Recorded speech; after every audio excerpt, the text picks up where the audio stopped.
सभी लोगों का अखंड बेसिक एजुकेशन में। ये चैनल कुछ विशेष चीज़ों को ध्यान में रखते हुए बनाया गया है, जिसका एक उद्देश्य है कि समाज तक मुफ्त एजुकेशन पहुंचाई जाए, जो कि आजकल आधुनिक दौर में हिंदुस्तान में शिक्षा भारतीय संविधान और कानूनों में एक व्यवसायी शिक्षा अपराध मानी जाती है, लेकिन ये बड़ी तेज़ी से बढ़ रहा है। इसलिए कोशिश है कि मुफ्त एजुकेशन समाज के हर तबके को पहुंचाई जाए। माई सेल्फ शत्रुघ्न और विदो प्रताप सिंह। ये चैनल आपको कानून अर्थात लॉ से जुड़े हुए वीडियोस प्रोवाइड कराएगा, संपूर्ण लॉ बाईलिंगुअल लैंग्वेज में।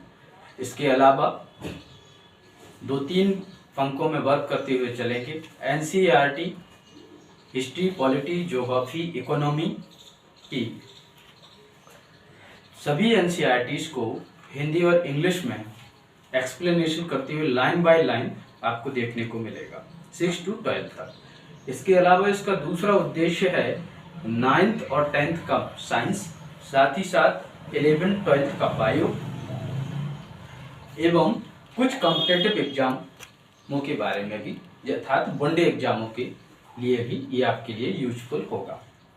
इन तमाम चीज़ों को ध्यान में रखते हुए इस चैनल को बनाया गया है। एक अपील है आप लोगों से कि आपके सहयोग की अति आवश्यकता है हमें, इसलिए चैनल को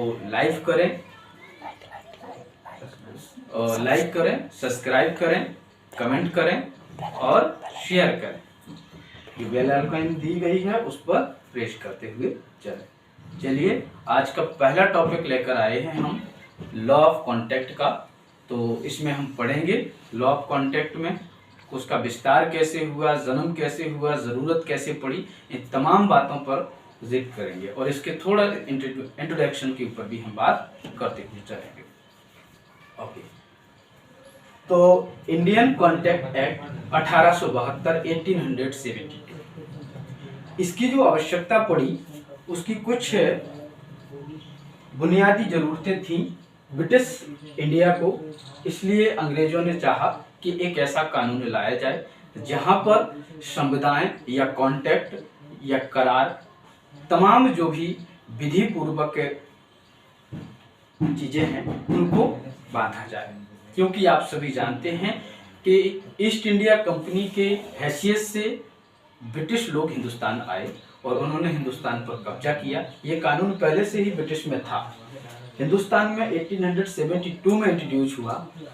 इसलिए और इसकी कुछ ज़रूरतें हुई क्योंकि वो एक कंपनी थी तो उन्हें मुनाफे के लिए वर्क करना था और उन मुनाफों में वो ज़्यादातर ध्यान रखते थे कि जैसे नील की खेती हो गई, जिसे हम ठेके की खेती कहते हैं, ठीक है, कि ठेके की खेती अर्थात सीधा सा मतलब है कि एक किसान कॉन्ट्रैक्ट के जरिए, संविदा के जरिए अपनी ज़मीनें कुछ वक्त के लिए कंपनी को गिरवी रखता था या कंपनी को देता था, जिस पर कंपनी अपने हिसाब से खेती कराती थी। इसे ठेके की खेती कहते हैं। इसके अलावा कुछ कोलैबोरेशन भी उनके हो रहे थे, जिसकी वजह से वक्त दर वक्त, आप इतिहास पढ़ेंगे आपको मिल जाएगा, वक्त दर वक्त इन चीज़ों की ज़रूरतें उन्हें सताने लगी। क्यों? क्योंकि उनके साथ जिस तरीके के घटनाक्रम घट रहे थे कि एक टाइम तक तो किसानों ने उनको ज़मीनें दी, एक टाइम के बाद वो मना करने लगे। उसकी कुछ वजह थी, क्योंकि नील की खेती, अफीम की खेती, चाय की खेती और कॉफ़ी की खेती, इन तमाम सभी चीज़ों से कई जगहों की भूमियाँ अनफर्टाइल हो रही थी और जो रकम उनको दी जा रही थी वक्त से पहले वो ख़त्म हो जा रही थी। इसलिए वो बेरोजगार भी हो रहे थे। तो वो करार या अपने जो भी वादे किए हुए होते थे वो कंपनी से तोड़ देते थे और जब कंपनी वापस नहीं करती थी तो वो आंदोलन करते थे। तो एक हिंसात्मक माहौल बन जाता था और जिससे कंपनी की छवि खराब होती थी। इसलिए ब्रिटिश गवर्नमेंट ने सोचा कि नहीं, हम इसको एक कानूनी रूप देंगे। इसके लिए उन्होंने इस एक्ट की जरूरत सताई। आइए बात करते हैं इसके ऊपर। इंडियन कॉन्ट्रैक्ट एक्ट बनने की जो कहानी है वो कुछ इस प्रकार है कि 1872 1872 में आया एक कानून था और उस वर्ष का ये 9 नंबर का कानून था। इसलिए मैंने यहाँ पर लिखा है एक्ट नंबर 9। ऑफ 1872, मतलब 1872 में ये 90 नंबर का कानून था। तो इसका एक मसौदा तैयार किया गया, एक बिल तरीके का बनाया गया और ब्रिटिश पार्लियामेंट में पारित किया गया। ये इंट्रोड्यूस हुआ भारत में 25 अप्रैल 1872 को, जब ब्रिटिश पार्लियामेंट अर्थात या यूं कहूं कि ब्रिटिश इंडिया की जो पार्लियामेंट थी जो कलकत्ता में थी उस वक्त, वहां पर इसे इंट्रोड्यूस किया गया कि इस तरीके का एक कानून लेकर आएंगे हम। तो इसका जिक्र 25 अप्रैल 1872 को हुआ। लेकिन जब ये पारित हुआ और जब ये एक्ट बना, बिल से जब एक्ट बना और ये संपूर्ण भारत में जब लागू हुआ, तो वो डेट है 1 सितंबर 1872, 1 सितंबर 1872 हिंदुस्तान में इसको स्टेबलाइज किया गया। और उस वक्त एंटायर ब्रिटिश इंडिया में इसको इम्प्लीमेंट किया गया था। आफ्टर इंडिपेंडेंस, आज़ादी के बाद ये हिंदुस्तान के सभी हिस्सों में लागू हो गया। 2019 तक जम्मू एंड कश्मीर में नहीं था, तो जम्मू एंड कश्मीर में भी 2019 के बाद जम्मू कश्मीर पुनर्गठन अधिनियम के तहत जम्मू कश्मीर में भी ये लागू कर दिया गया। आईपीसी भी वहां पर अलग चलती थी रणजीत संहिता करके, वो भी चेंज कर दी गई और वहां पर इंडियन पेनल कोड लागू कर दिया गया। तो इसका जो टाइटल है, संक्षिप्त नाम उन्होंने रखा इस एक्ट में, इसका नाम उन्होंने रखा इंडियन कॉन्ट्रैक्ट एक्ट 1872 1872। और इसका जो विस्तार था मैंने पहले ही बताया, उस टाइम ब्रिटिश इंडिया में था, आज पूरे इंटायर इंडिया में है। तो whole of India, complete India में इसका विस्तार है।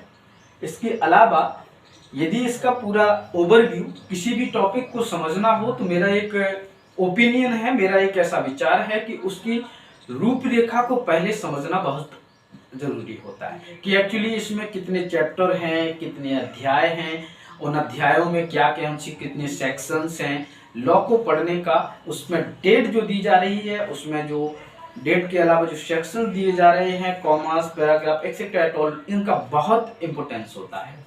इसलिए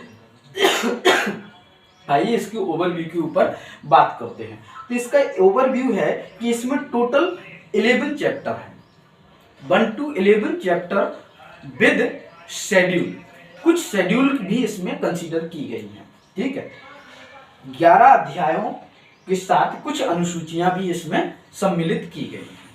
इसके अलावा बाद में कुछ रिप्लेसमेंट भी इसमें दिखा, क्योंकि जहां पर लगा कि क्या नाम है, ये धाराएं, ये अध्याय इम्प्लीमेंटेबल नहीं है या नहीं किया जाना चाहिए, तो एक वक्त के बाद उनको खारिज भी किया गया, निरस्त भी किया गया, निश्चित भी किया गया। तो उसके संबंध में वर्तमान में इसमें 11 चैप्टर और जो शेड्यूल वाला हिस्सा है वो इसमें निरस्त है, रिप्लेस्ड है।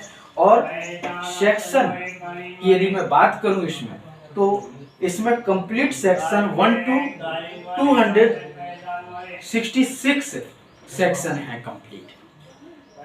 1 से लेकर के 266 धाराओं का इसमें जिक्र किया गया है। और इसमें से जो धाराएं हैं, जो 11 चैप्टर और शेड्यूल को हटा दी गई, तो उनकी जो धाराएं थी 239 से 266 की जो धाराएं हैं वो भी निरस्त हैं, रिप्लेस्ड हैं, ठीक है।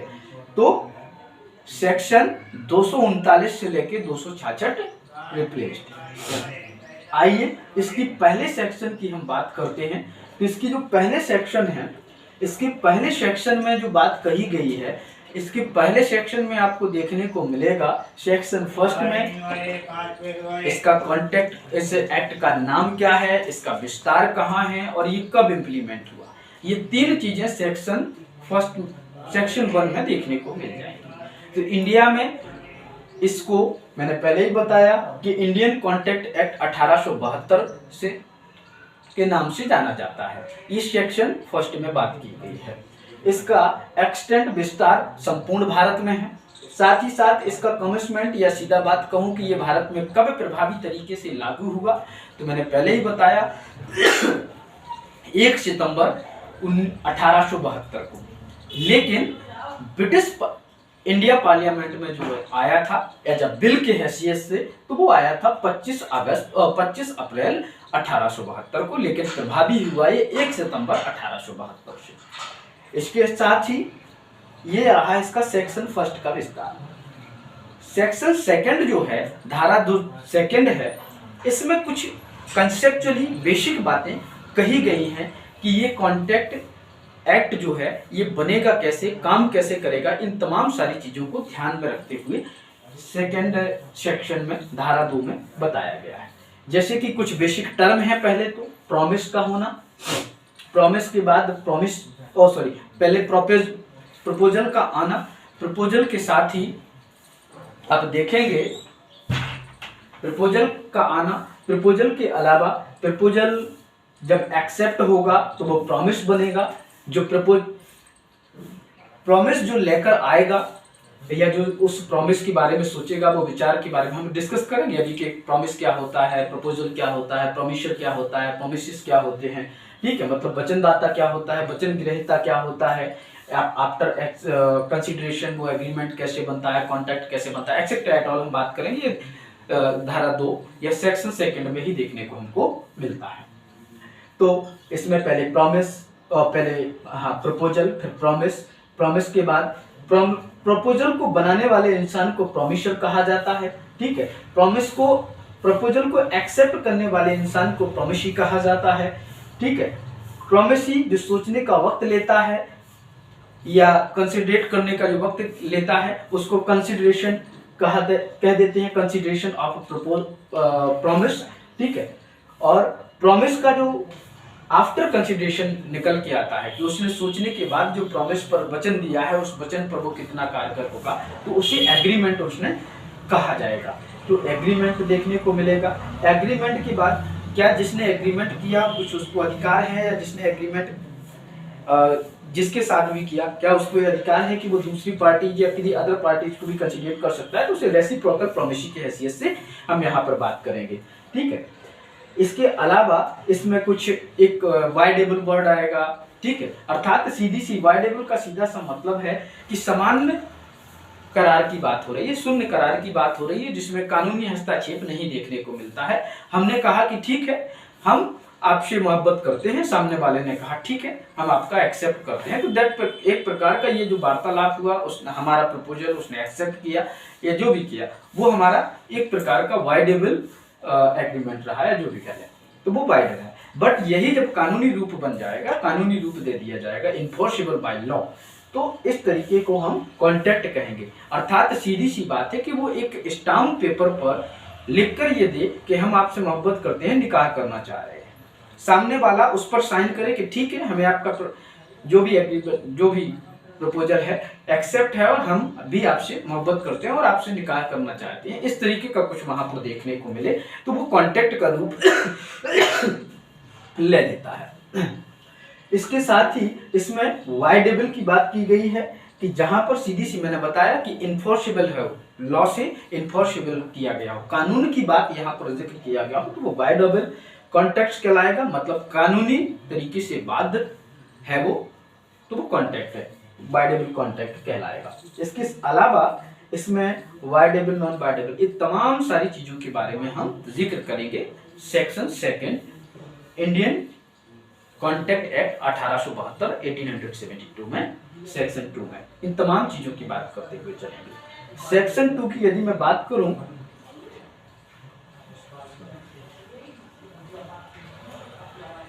तो ये कई हिस्से में टूटा है, कई मरतबा कंफ्यूजन हो जाता है कि सेक्शन सेकंड का ए बी सी डी जो आता है तो उसे सब सेक्शन या क्लोज के नाम से भी हम कह सकते हैं। तो देखा जाए तो इसको 10 हिस्सों में तोड़ा गया है, ए से लेकर के जे तक की बात की गई है।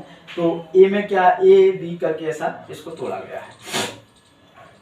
किसी व्यक्ति के भी इस सेक्शन सेकंड का पार्ट फर्स्ट जो है वो ये कह रहा है, मतलब ए वाला जो हिस्सा है वो कह रहा है कि किसी व्यक्ति के मन में ये ख्याल आना कि ये विचार पर काम किया जा सकता है, दैट इज अ प्रपोजल, ठीक है। वो उस तक है तब तक तो वो एक थॉट है, लेकिन जब वो अपना थॉट किसी के साथ शेयर कर रहा है, मेरा किस लिए,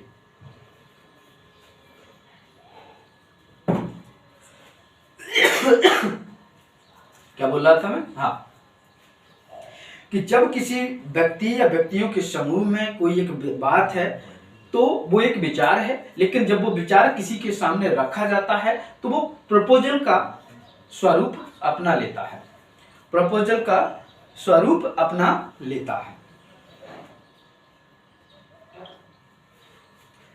प्रपोजल का रूप ले लेता है। तो ये बात जो कही गई है ये इंडियन पेनल कोड के इंडियन कॉन्ट्रैक्ट एक्ट 1872 के सेक्शन 2 के फर्स्ट ए में कही गई है। ये प्रपोजल की बात, विचार का आना किसी दूसरे के समक्ष रखना प्रपोजल बन जाता है। यदि वो अपने तक है तो वो विचार है, लेकिन जब वो विचार अपने से निकलकर 2 या 2 से अधिक लोगों के बीच में जाता है तो वो प्रपोजल की हैसियत से इंट्रोड्यूस किया जाता है। ठीक, जब यही प्रपोजल ये कह रहा है कि सेक्शन 2 का सेकंड पार्ट जो है बी हिस्सा, वो कह रहा है कि proposal when accept become a promise, जब वो प्रपोजल उन लोगों के बीच पहुंचा और उन्होंने अपनी उस पर सहमति जताई, एक्सेप्ट किया उसको, तो वो प्रॉमिस बन जाता है।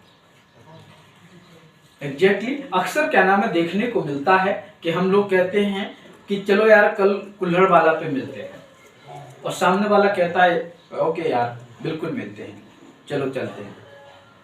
तो और उसमें किसी को शंका होती है तो वो अक्सर बोल देता है प्रॉमिस, मतलब कि आपने उसे प्रपोजल दिया, उसने एक्सेप्ट किया कि ठीक है हम चलेंगे, तो दैट इज प्रॉमिस। ठीक है, प्रॉमिस में बदल गया। ठीक है, अक्सर क्या नाम है जब हम लोग मोबाइल पर या किसी पे बात करते हैं या अपनी महिला मित्रों से बात करते हैं तो इस वर्ड का अक्सर यूज कर लेते हैं प्रॉमिस, बट ये कानूनी रूप में आ जाता है इंडियन कॉन्ट्रैक्ट एक्ट के हिसाब से। तो ये बात वो बात एक व्यवहारिक हो जाती है और ये कानूनी के पक्ष में बात की जाती है। इसी के साथ सेक्शन 2 का सी पार्ट कहता है कि a person making the proposal, कह रहा है कि वो पर्सन जिसने प्रपोजल को बनाया है या प्रपोजल को बनाने वाला जो शख्स है उसको हम प्रॉमिसर कहते हैं, वचन दाता कहते हैं, वचन दाता कहते हैं। जैसे कि अभी मैंने अपील की कि आप लोगों के सहयोग की आवश्यकता है, आप इस चैनल को कमेंट करिए, इस चैनल पर कमेंट करिए, अपनी सुझाव दीजिए, शेयर कीजिए, लाइक कीजिए, सब्सक्राइब कीजिए, एक्सेट्रा ऐसा कुछ मैं बोला तो मैंने अपना विचार आपके सामने रखा, तो आई एम अ प्रॉमिसर। इसके अलावा जो इस प्रॉमिस को एक्सेप्ट करता है, the person accepting the proposal is promisee, और जो एक्सेप्ट करते हैं इस प्रपोजल को उसे प्रॉमिसी कहा जाता है कि मेरी कही बात आपने एक्सेप्ट की और तुरंत ये काम कर लिया कि मेरी अपील एक्सेप्ट कर ली, तो आप प्रॉमिसी हो गए वहां पर।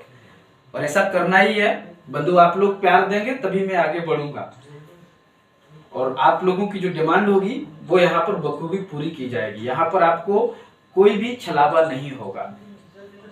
यदि कहीं मिस्टेक्स भी होती है तो आप वहां पर वो भी कंसीडर कर सकते हैं कि सर यहाँ पर इस चीज को करेक्ट करते हुए चलिए, तो वो भी आपके सुझाव भी यहाँ पर कंसीडर किए जाएंगे। मानिए कि आप इसके एक मेंबर हैं और एक आधिकारिक मेंबर, ये मत सोचिए कि I am a teacher you are a student, no, yes teacher student का चलेगा, बट आपके सुझाव मेरे लिए महत्वपूर्ण है, मेरे सुझाव आपके लिए महत्वपूर्ण है, तो इस हिसाब से चलेंगे।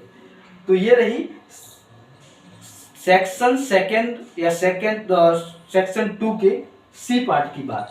सेक्शन 2 की डी में कहा गया है कि जब क्या किया जा रहा है, उस प्रपोजल को लेकर के जो प्रॉमिसी है वो सोचने का वक्त ले रहा है, उस पर मंथन कर रहा है, वो वक्त कहलाता है कंसीडरेशन फॉर द प्रॉमिस। ये consideration of promise after consideration, सीधी सी मैं बात कहूंगा डी में कि वो जो सोचने का वक्त लिया है, जो भी वो कंसीडरेट कर रहा है, कंसोलिडेट कर रहा है, उसको हम सेक्शन डी में पढ़ेंगे। इसके अलावा सेक्शन 2 का ई पार्ट कहता है कि आप प्रॉमिस आफ्टर कंसीडरेशन, प्रॉमिस का कंसिडरेशन के बाद का जो हिस्सा होता है वो तब्दील हो जाता है एग्रीमेंट में। एग्रीमेंट ये अक्सर देखने को मिलता है, ये बड़ी पुरानी व्यवस्था रही है हमारे समाज में कि जब साहूकार लोगों से कोई कर्ज लेता था तो वो आपसे कहता था कि हमने आपको कर्ज इस दर पर दिया, इस रेट पर आपको ब्याज पर पैसे दिए। तो जब देखिए यहां पर पूरा एक सिस्टम है, पूरे शब्द इसी में आ जाएंगे। किसी को कर्ज चाहिए था, वो साहूकार के पास गया, उसने कहा सर कर्ज दे दीजिए, मुझे जरूरत है। उसने अपना विचार, जब तक उसके पास था वो विचार था, थॉट था, उसने उससे कहा तो वो प्रपोजल बन गया। जैसे क्या नाम है, साहूकार ने कहा ठीक है हम एक्सेप्ट करते हैं, तो वो प्रॉमिस हो गया। लेकिन प्रॉमिस होने के बाद अब देख रहे हो, जिसने बोला था कर्ज मांग रहा है वो प्रॉमिशन हो गया है, जो कर्ज देने के लिए एक्सेप्ट तैयार हो गया वो प्रॉमिस ही हो गया। उसने कहा ठीक है मेरी कुछ शर्तें हैं कि मैं चक्रवृद्धि ब्याज पर, कंपाउंड इंटरेस्ट पर आपको कर्ज दूंगा। इसके अलावा मेरा जो रेट है 3 रुपये सैकड़े के हिसाब से होगा। तो ये जो था ये कंसीडरेशन था। इस कंसीडरेशन के बाद सामने वाले ने जो प्रॉमिस किया था उसने कहा ठीक है मुझे एक्सेप्ट है। तो कह रहा है कि प्रॉमिस आफ्टर कंसीडरेशन के बाद एग्रीमेंट, तो उन दोनों के बीच जो सहमति हुई वो कहलाता है एग्रीमेंट। अब जब एग्रीमेंट, आजकल इस एग्रीमेंट का एक स्वरूप देखने को मिला, agreement after time become a contract, इस तरीके का कि वो स्टाम्प पेपर पर लिखवा के रखते हैं कि इतने वक्त के लिए इस इंटरेस्ट पर हम आपको ब्याज देते हैं, अदरवाइज जब चुकाने में असमर्थ रहते हैं या नहीं दे पाते हैं तो आपकी जो भी प्रॉपर्टी है उस पर कानूनी रूप से हमारा हक हो जाएगा। इस तरीके की घटनाएं हमारे समाज में देखने को मिलती हैं, उसके बारे में भी अभी बात करेंगे। फिर कह रहा है कि which form the consideration या part of the consideration each other, उन दोनों के बीच जो हुआ इसे रेसिप्रोकल प्रॉमिस कहा जाता है कि हमने आपको वचन दिया, आपने हमको दिया, जो भी हुआ वो रेसिप्रोकल प्रॉमिस कहलाता है। इसके बाद जब एग्रीमेंट हो गया और एग्रीमेंट नॉट एनफोर्सेबल है, बिना किसी डर दबाव के किया जा रहा है, तो वो वाइड है। वाइड का हिंदी में सीधा मतलब होता है शून्य करार, शून्य के हिसाब से चल रहा है कि ठीक है हमें मानना होगा मानेंगे, नहीं मानना होगा नहीं मानेंगे। जैसे कि हम लोगों के इस उम्र में व्यवहारिक जीवन में अक्सर देखने को मिलता है, एक महिला मित्र के सामने प्रपोजल रखते हैं, दूसरे महिला मित्र उसको एक्सेप्ट करता है, एक्सेप्ट किया, जब तक चला नहीं चला, तुम अपने रास्ते हम अपने रास्ते। तो जो इस प्रकार का एक क्या नाम है कॉन्ट्रैक्ट था, एग्रीमेंट था, वो वाइड था, सीधी सी बात है। तो ये मिलेगा हमको, वाइड का जिक्र मिलेगा हमको सेक्शन 2 के सेक्शन 2 के जी पार्ट में। इसके बाद है कि जब वही कॉन्ट्रैक्ट क्या किया गया हो, इन्फोर्सेबल बाय लॉ, वो कॉन्ट्रैक्ट, वो एग्रीमेंट जो इन्फोर्सेबल है बाय लॉ से, लॉ के इन्फोर्सेबल है, बाधित है, या उसमें लॉ इंप्लीमेंट लॉ की बाध्यता है, तो वो एग्रीमेंट का रूप ले लेता है। किसका रूप ले लेता है? एग्रीमेंट का रूप ले लेता है। ये चैनल कमाई का जरिया नहीं है, ये चैनल सिर्फ और सिर्फ मैं आपसे कुछ सीखना चाहता हूं, आप मुझसे कुछ सीखना चाहते हैं, इस भाव से देखें तो ज्यादा बेहतर है। इसके अलावा सेक्शंस 2 के या सेक्शन 2 के एच पार्ट में ये बात कही गई कि कॉन्ट्रैक्ट कैसे बनेगा, एग्रीमेंट एनफोर्सेबल बाय लॉ है तो वो कॉन्ट्रैक्ट बन जाएगा। आई में जो बात की गई है, सेक्शन 2 आई में जो बात की गई है वो यहां पर कहा जा रहा है, an agreement which is enforceable by law at the option of one और मोर पार्टीज इज वाइडेबल। कह रहा है कि जब एग्रीमेंट कानून से क्या हो, एनफोर्सेबल हो और वहां पर एक या एक से अधिक पार्टियां डिफेंस कर सकें तो वो वाइड हो जाता है, वाइड कॉन्ट्रैक्ट कहलाता है, उसे शून्य करार कर दिया जाता है, शून्य करार संविदा कर दी जाती है, तो ये वाइडेबल कॉन्टेक्ट में बदल जाएगा। और लास्ट में इसका जो लास्ट रूप बचता है सेक्शन 2 का जे हिस्सा कहता है कि a contract which ceases to be enforceable by, ऐसे केसेस जो इनफोर्सिबल है बाय लॉ से टू बिकम अ वाइड, वो वाइड है, ठीक है। When it ceases to be enforceable, ऐसे केसेस की यहाँ पर सुनवाई की जाती है, इसमें ये बताया गया है। इसी के साथ आगे की बात करेंगे हम चैप्टर 1 से, जिसमें कई सारी चीज़ों का जिक्र किया गया है। ये तो था इसका एक इंट्रोडक्शन। फर्स्ट चैप्टर की बात हम जब करेंगे तो फर्स्ट चैप्टर में हमें काफ़ी सारी चीज़ें देखने को मिलेंगी, जैसे कि communication, acceptance and revocation and proposal, इस तरीके की तमाम सारी चीजें देखने को मिलेंगी। तो चैप्टर 1 देखने को आप देख के बताइए कि आपको वीडियो कैसा लगा। अखंड बेसिक एजुकेशन आप लोगों के लिए पूर्णतः समर्पित है। आप इसको देखिए, अपने सुझाव दीजिए, क्या सही है, क्या गलत है, क्या इसमें सुधार की आवश्यकता है, अवश्य किया जाएगा। इसके अलावा आप लोग इसको लाइक, शेयर, कमेंट और सब्सक्राइब अवश्य कीजिएगा और अपने मित्रों से भी कहिएगा। धन्यवाद। मुलाकात होती है हमारी अगले वीडियो।